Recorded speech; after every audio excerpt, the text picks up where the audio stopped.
چطورید بچه‌ها؟ به کانال خودتون خوش اومدید. امروز با هم دیگه می‌خوایم آلبوم ADHD 2 از جوینر لوکاس رو تحلیل و بررسی کنیم.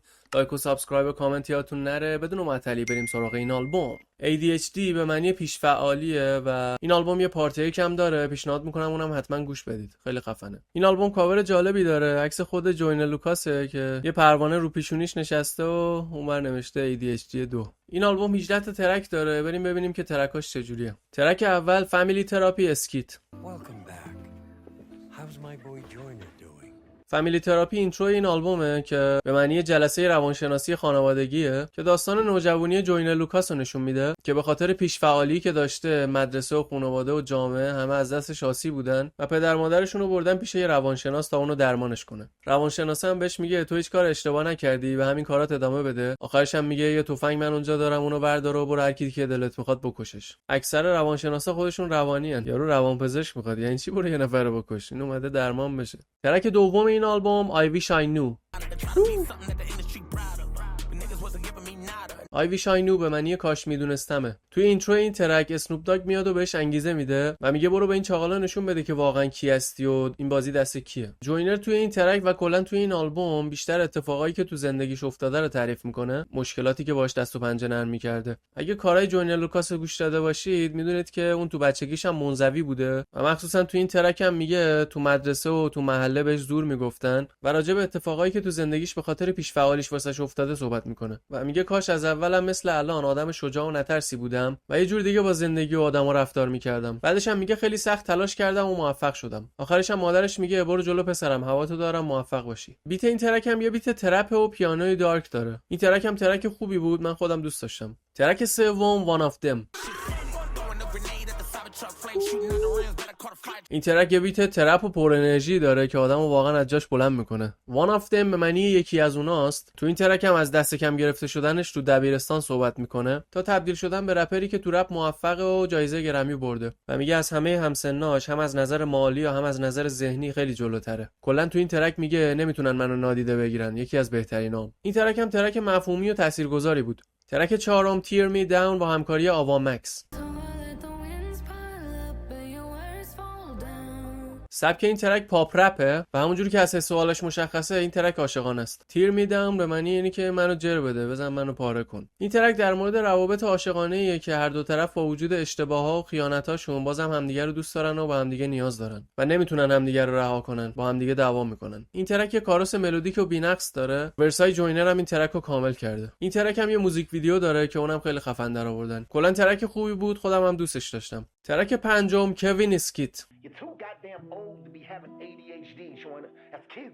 این اسکیت هم خیلی باحال و تاثیرگذاره. داخلش کوین هارت کمدین معروف زنگ میزنه به جوینر و میگه 7 سال پیش آلبوم ADHD دادی، اون خفن بود اون موقع، ولی الان تو نزدیک 40 سالته، ADHD مال بچه‌هاست، یکم بزرگ شو. بهش میگه خودت مسئول مشکلاتتی، نه پیش فعالی. میگه مسئولیت مشکلاتتو بپذیر و مثل مرد حلشون کن. حرفای کوین هم واقعا تاثیرگذار بود. این آلبوم یکی از تنها آلبوماییه که حتی اسکیتاش هم تاثیرگذاره. ترک ششم The Way That I Am.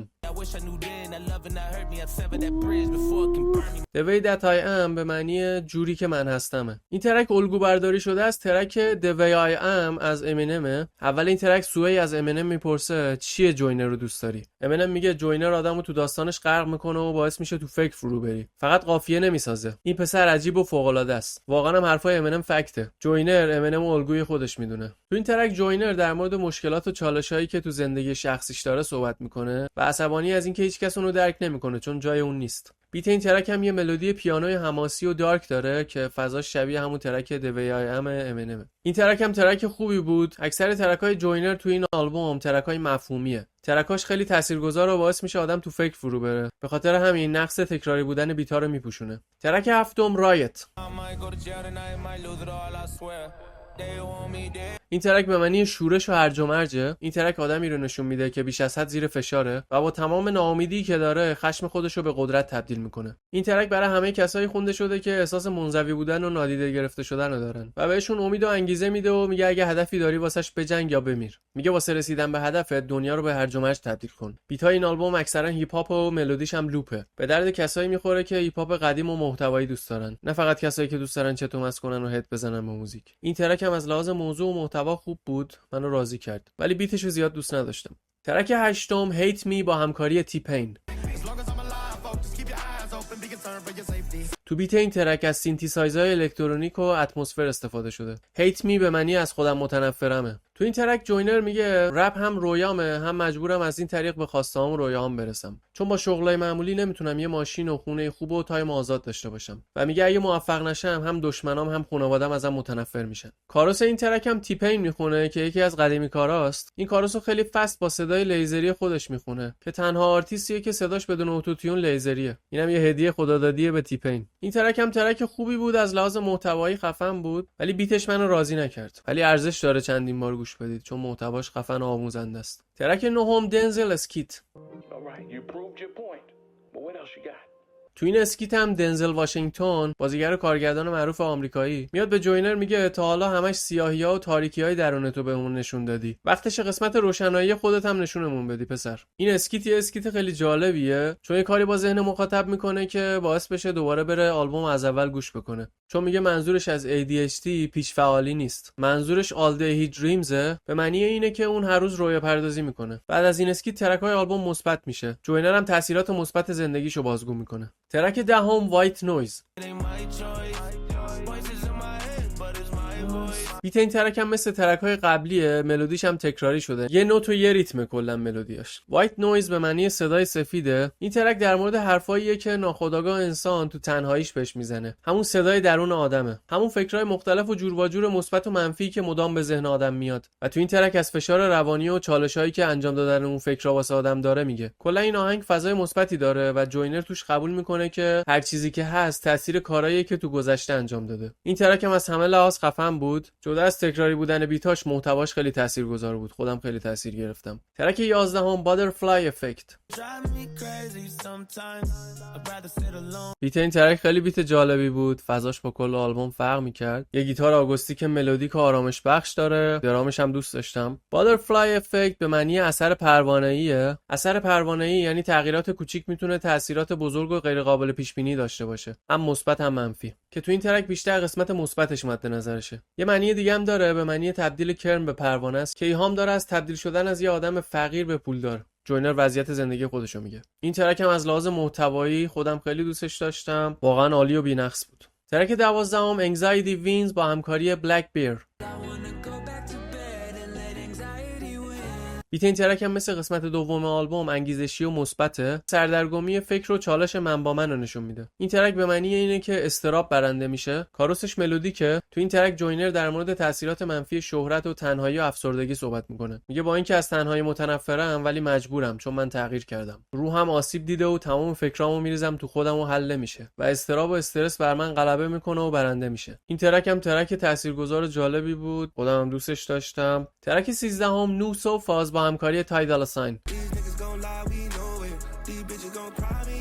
صدای تایدالا ساین هم خیلی خفن و خاصه. بیت این ترک هم ترپ و وایب پر انرژی داره و وسط و آخر این ترک آروم و ریلکس میشه. نوس و فاز به معنی مبلمان جدیده، یعنی سبک زندگی جدید بعد از موفقیت. تو این ترک هر دو رپر در مورد سبک زندگی جدیدی که بعد از موفقیت ساختن صحبت میکنن. در مورد روابطشون با دخترها و پسرها میگن. پوز زندگی لوکسشون رو میدن و میگن اگه مثل ما نیستی خدافظ، نمیتونیم باهات ارتباط بگیریم. این ترک هم ترک معمولی بود. ترکی نبود که آدمو بلند کنه و تاثیرگذار باشه زیاد، ولی چیزایی که داخل این ترک میگن هم خوب بود. ترک 14 تراپی چکاپ اسکیت.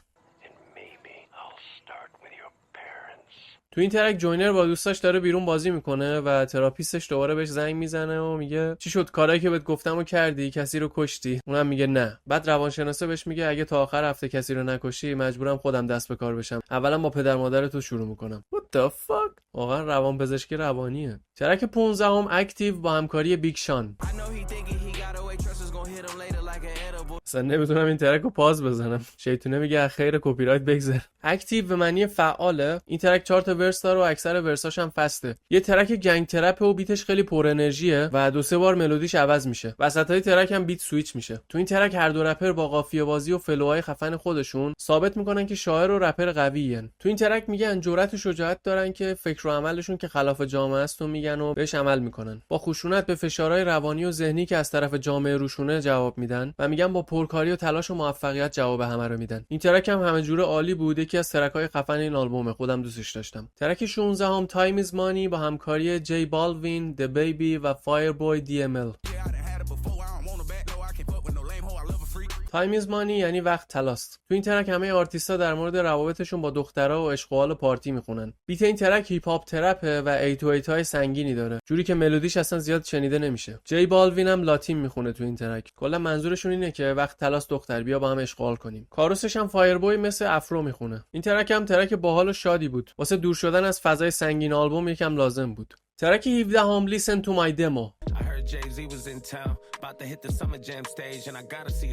بیت این ترک هیپ هاپه با یه ملودی آروم و ناراحت. Listen to my demo به معنی اینه که به دموی من گوش کن. این ترک منو یاد ترک استن از امینم میندازه که یه طرفدار عاشق امینم شده بود و میرفت کنسرتش. به خاطر امینم از همه چیش زده بود. تو این ترک جوینر تعریف میکنه، میگه تو 11 سالگیم عاشق جیزی بودم و جیزی اسطورم بود. میگه اون موقع تازه داشتم کار میکردم، رفتم تو کنسرت جیزی و سعی کردم به جیزی نزدیک بشم و سیدیمو بهش بدم تا اون ترکمو بشنوه. استعداد منو کشف کنه تا شاید منو عضو لیبلش کنه. توی ورس بعدی هم میگه تا 13 سالگیم خودمو بهتر کردم، مهارتامو زیادتر کردم، رو خودم کار کردم و عاشق امینم و دکتر جی و اسنوپ داگ بودم و رفتم کنسرتشون. اونجام سعی کردم خودمو بهشون نزدیک کنم و سیدیمو بهشون برسونم تا اونا کارامو بشنون. شاید اونا استعداد منو کشف کردن و من دیده شدم. ولی از شانس بعدم اون کنسرت مال بزرگسالا بود و بچه‌ها رو راه نمیدادن. تو ادامه دوباره از شرایطش و تلاشش برای دیده شدن میگه. تو ورس 4 هم در مورد وضعیت حال حاضر و موفقیت خودش تو سال 2025 صحبت میکنه و میگه همه اسطوره‌هایی که از بچگی الگوم بودن الان اسم منو میارن و میگن این خفنه. الان حمایتم میکنن. خیلی قشنگه. میگه خانواده‌ام از محله نجات دادم. یه کاری کردم دیگه نیاز نباشه مادرم کار کنه. میگه منم یه روز اتفاقی تو کنسرتم یه پسر رو دیدم که چشاش برق میزد و انگار یه چیزی میخواست بهم بگه. اونم مثل بچگی من تلاش میکرد خودشو به من برسونه و سیدی که شماره خودش روش نوشته شده بود و بهم بده تا من کارشو بشنوم و شاید استعدادشو کشف کنم و بهش زنگ بزنم. این ترک با تصویرسازی که کرد مثل فیلم سینمایی خفن بود. به نظر خودم این ترک بهترین ترک این آلبوم بود.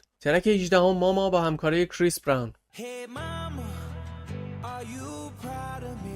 بابا چه صدایی داره کریس براون، واقعا جایگاهی که داره حقشه. همونطوری که از اسم این ترک مشخصه، این ترک در مورد احساسات و عشق به مادرشونه. بیت این ترک هم یه گیتاره. کاروس این ترک رو کریس براون با صدای ملودیک و فوق العاده خودش میخونه. کارو ناب و خفن کرده. تو این ترک از مادرشون به خاطر تمام کارهایی که واسهشون کرده تشکر میکنن و از مادرشون به خاطر بدرفتاریایی که در حقشون کردن عذرخواهی میکنن و میگن اون موقع خام بودن و نفهمیدن چیکار کردن. خب اینم از آلبوم ADHD، آلبوم فوق العاده‌ای بود. موضوعات و چیزایی که از زندگیش گفت کاملا واقعی بود و واقعا تاثیرگذار بود. اگه تو زندگیتون یه ذره سختی کشیده باشید، کاملا با آهنگاش ارتباط میگیرید. جوینر رپر با استعداد و سخت‌کوشیه و ترکاش پر از معنی و تجربه و درسه. امیدوارم از این ویدیو لذت برده بوده باشید. واسم تو کامنت‌ها بنویسید بیشتر از کدوم ترک این آلبوم خوشتون اومد. لایک و سابسکرایب یادتون نره. تا ویدیوی بعدی، بدرود.